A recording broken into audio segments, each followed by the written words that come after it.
Depuis qu'Opel a rejoint le giron du groupe Stellantis, et bien logiquement, ces modèles commencent à récupérer petit à petit les plateformes du groupe.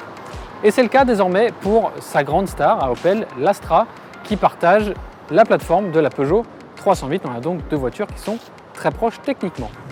Et oui Clément, donc on a réuni ici deux autos qui ont exactement la même motorisation. Donc il s'agit du bloc essence 180 chevaux en hybride rechargeable. On a également le niveau de finition le plus élevé pour ces deux autos, donc la finition GT pour la 308 et la finition Ultimate pour l'Opel Astra. L'occasion donc de vraiment faire le point sur ce qui sépare et ce qui rassemble ces deux voitures. Mais avant de prendre place à bord de ces deux sœurs ennemies, et bien comme d'habitude, on vous rappelle que vous pouvez vous abonner à notre chaîne YouTube, à nous laisser un petit pouce à la fin de la vidéo si elle vous a plu. Et puis bien sûr, vous pouvez nous retrouver sur autoplus.fr et sur nos réseaux sociaux.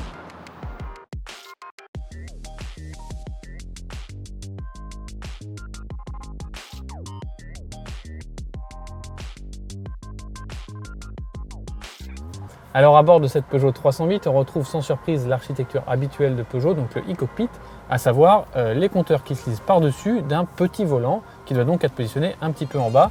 C'est quelque chose, on le sait, qui ne convient pas à tout le monde. C'est là aussi que l'Astra aura sa force, on le verra plus tard. Mais pour le reste, une finition qui est quand même un cran au-dessus de l'Astra, avec des matériaux très soignés, des plastiques moussés à peu près partout, plaquage aluminium ici, et puis deux écrans de 10 pouces, mais là avec une petite spécificité encore, c'est-à-dire cette rangée de e-toggles, qui sont des raccourcis digitaux que vous pouvez programmer selon vos préférences. C'est un compromis assez intéressant entre les touches physiques et les écrans, parce que les choses sont toujours à l'endroit où vous les avez positionnées. Et puis en dessous, de toute façon, quelques touches pour les fonctions essentielles, donc la clim, les aides à la conduite, les warnings, ce genre de choses. Pas mal de rangements et surtout, on l'a dit, des plastiques plus soignés, même en partie basse. Donc ça, c'est assez fort. Alors à l'arrière, eh bien, vous le voyez et vous le savez probablement, c'est la grande faiblesse de la 308 parce que pas beaucoup de place pour les genoux. En plus de ça, la surface vitrée est assez réduite, ce qui fait qu'on se sent un petit peu engoncé. Les assises ne sont pas forcément très confortables parce que c'est très raide. Bref, pas terrible. Et le coffre, ici sur les versions hybrides, il se réduit encore un petit peu puisqu'il atteint désormais que 313 litres. Là aussi, pas franchement terrible dans la catégorie. Bon, et toi Pierre, est-ce que c'est un peu mieux du côté de l'Astra ?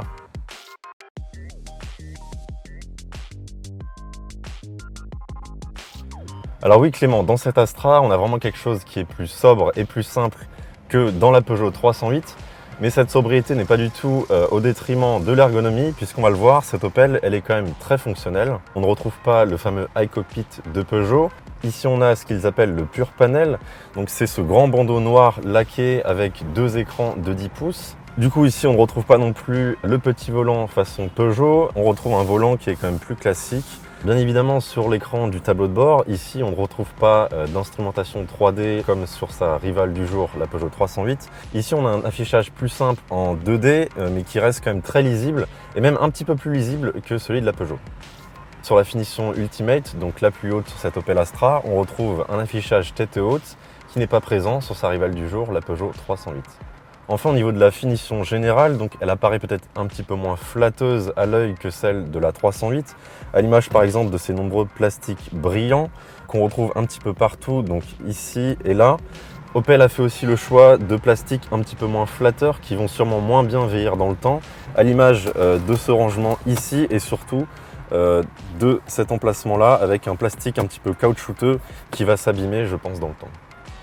Alors, à l'arrière, au niveau de l'habitabilité, il faut le dire, cette Opel Astra, elle fait pas mieux que sa rivale du jour, la 308.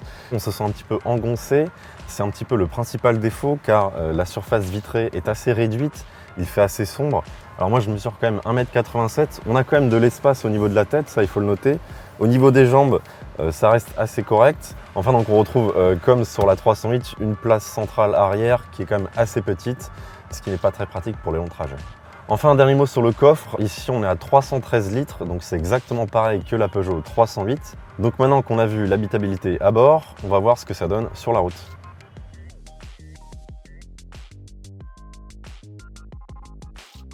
Alors au volant de la Peugeot 308, cette voiture On l'a déjà essayé plusieurs fois, vous pouvez d'ailleurs retrouver nos vidéos sur la chaîne.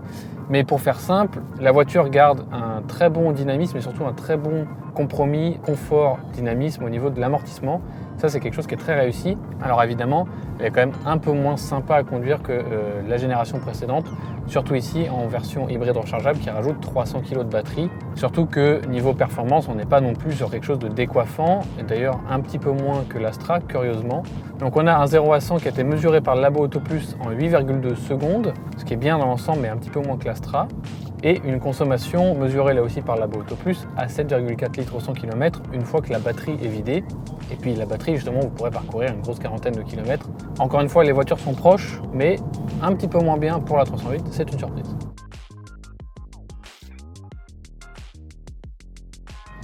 L'amortissement donc est quand même meilleur sur cette Peugeot et c'est vraiment une référence pour la catégorie.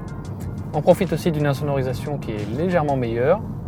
Et puis donc la qualité de l'intérieur qui participe aussi à ce niveau de confort général qui est un petit peu supérieur à celle de l'Astra, même si voilà, cette ergonomie un peu particulière, tout le monde ne s'y fera pas.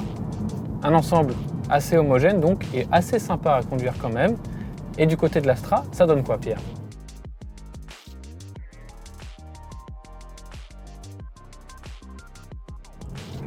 Alors sur la route, l'Opel Astra face à la Peugeot 308, finalement on a quelque chose d'assez similaire. On sent juste une légère différence, notamment en termes d'amortissement.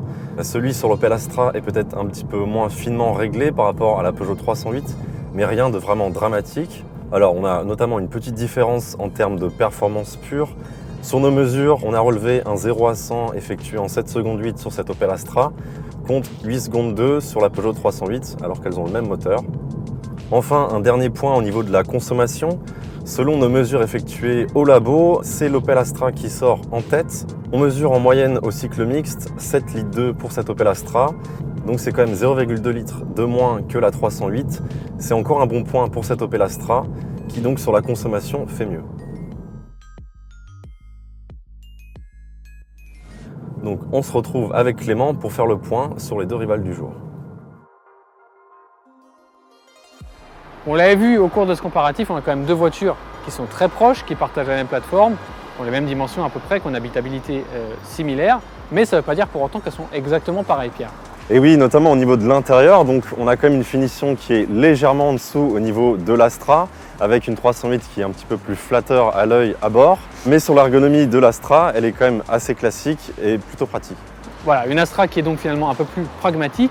Et aussi au niveau du tarif, même si sur le prix de départ à finition équivalente, eh bien l'Astra est un petit peu plus chère, mais elle a quand même plus d'équipements de série, ce qui fait que si on prend les options équivalentes sur la 308, eh bien la Peugeot devient un petit peu plus chère, ce qui permet donc logiquement à cette Astra de remporter ce comparatif d'une courte tête.